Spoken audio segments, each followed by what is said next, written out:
are watching Criticom Link, back here today with a review for WWE Fastlane, which aired on the WWE Network on March 5th, 2017. It was main evented by Kevin Owens defending the WWE Universal Championship against Bill Goldberg. This is the final pay-per-view before WrestleMania 33. And normally before a final pay-per-view before a WrestleMania, I should be excited and I should be very anxious for WrestleMania to come. This year, however, is basically the same as last year. Last year, there was a reason to not be excited for WrestleMania 32 because of all the injuries that were occurring, the poor storylines that were being drafted up, and just because of everything going wrong. So this year's WrestleMania is supposed to be a step up from WrestleMania 32. Whether it is or not, we'll have to see until April 2nd. But that aside, now let's start talking about Fastlane. The show opened with Sami Zayn versus Samoa Joe. Now, this was a very good match. I mean, I don't really have a lot to complain here. The match was good, it was solid, it featured some very good momentum exchanges, it featured some very even pacing, and both men put on a good performance. And the match ended with Samoa Joe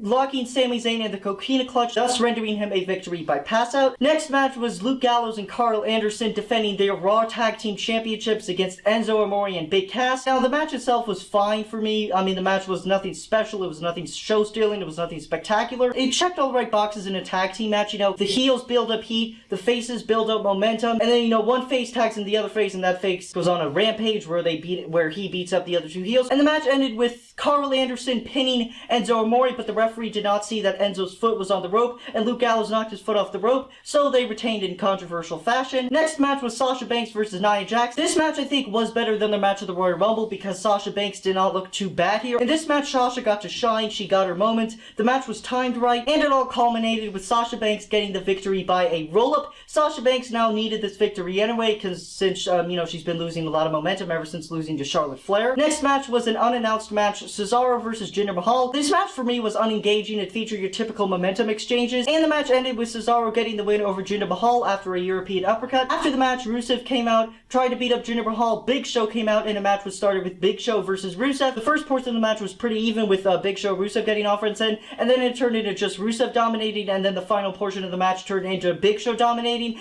and Big Show defeated Rusev after 3 consecutive choke slams and 1 knockout punch. I'm not really sure why this match even happened or why Big Show won. There were still rumors of Big Show versus Shaquille O'Neal supposed to happen at WrestleMania 33, but then there's also rumors that that match has been canceled, so will there be a Big Show versus Braun Strowman match? This match for me, just raised a lot of questions, like why did Big Show win? Is he going to be built to something big at WrestleMania? And why did it come at the cost of Rusev? Next match was Neville defending the Cruiserweight Championship against Jack Gallagher. This match itself was very, very good. I enjoyed it, especially for a Cruiserweight match.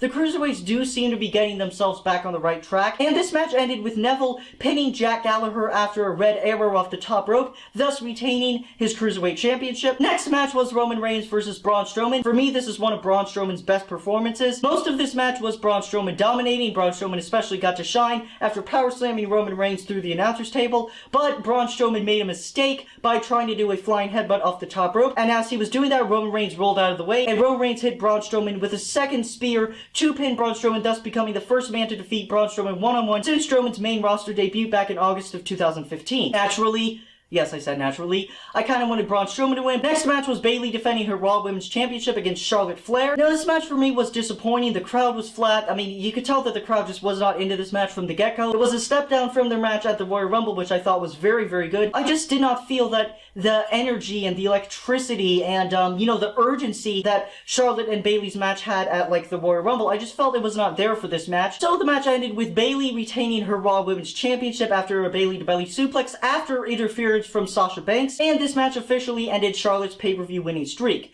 And now for me, I just did not feel that this was the right place to end Charlotte's streak. I felt it should have been something big at WrestleMania. And speaking of which, a lot of the faces won at Fastlane. Usually before a WrestleMania, you kind of have to start having the heels win, so then going into WrestleMania, you can start rooting for the faces to win at the biggest stage of them all. But with the exception of Samoa Joe, Luke Gallows, and Carl Anderson, and Neville, this show kind of needed more heels to win to have unpredictability going into WrestleMania 33 and to boost interest for that show. Next match was the main event, which was Kevin Owens defending the WWE Universal Championship against Bill Goldberg. So the match basically was Kevin Owens stepping out of the ring, stepping in the ring, stepping out of the ring, stepping in the ring, stepping out of the ring, stepping in the ring, before finally getting in the ring. The bell rang, Chris Jericho's music hit. Kevin Owens was distracted by Chris Jericho, who came out delivering his usual snarky Chris Jericho face.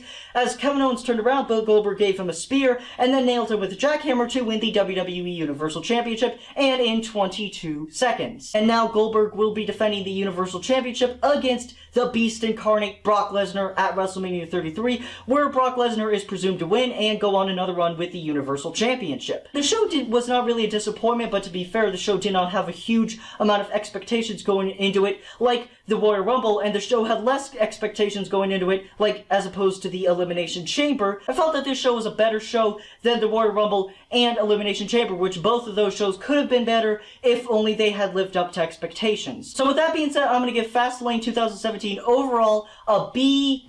So what did you think of WWE Fastlane? Did you like it? Did you not like it? Did you love it? Whatever your thoughts, whatever your opinions, let me know down in the comment section below. I am curious to know. And be sure to check out my channel. I have reviews of movies, video games, music, and WWE pay-per-views. And be sure to share this video all over the internet with your friends, family, and enemies via Facebook, Twitter, and Google+. My social media links are in the description below. And thank you to all the people that view my videos and have subscribed to my channel. And if you haven't subscribed already, do subscribe, and I will see you all in the near future. Peace.